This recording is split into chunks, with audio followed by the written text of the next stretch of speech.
আজকে ভাত খাওয়াইয়া দিতাম। আজকে ময়নায় আবদার করছেন ময়নারে ভাত খাওয়াইয়া দিতাম।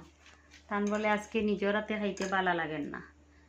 কোনো সময় তান নিজের হাতে ভাত খাইলেই, আর কোনো সময় তান ভালো লাগে না।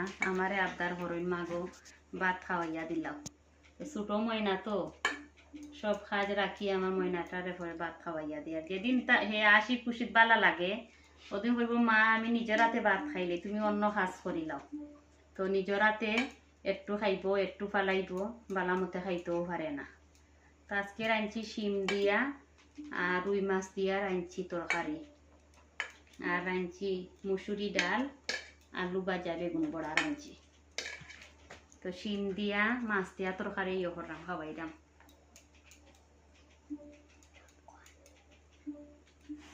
নেমই না খাইলাও। স্বাদ হয়েছে নি তরকারি? স্বাদ হয়েছে নি? আমার ময়নাটা কিন্তু খুব বালা, সব সময় আমার কথা শুনে।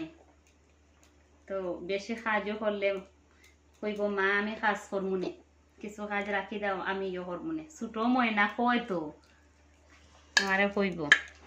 আমার ময়নাটা খুব লক্ষ্মী ময়না, আমার ময়নাটা খুবই বালা ময়না। আজকে তাই আপনার করছি মায়া খাওয়াইয়া দিতাম। তরকারি স্বাদ হয়েছে নি বাবা? স্বাদ হয়েছে নি? খাও। মাছ নেও, তারা মাছ বেশি বালা পায় না। বালা পায় তারা মাংস ভাজি আর ডিম হইলে তারা আরো ফিরে যায়। আর মাছও বেশি ইয়ে করে না, খায় না। জোর হরিয়া মাছ খাওয়াই, তারা মাছও খাইতে ইয়ে করে না, বালা খায় না। খাইলে ঘুমাই না।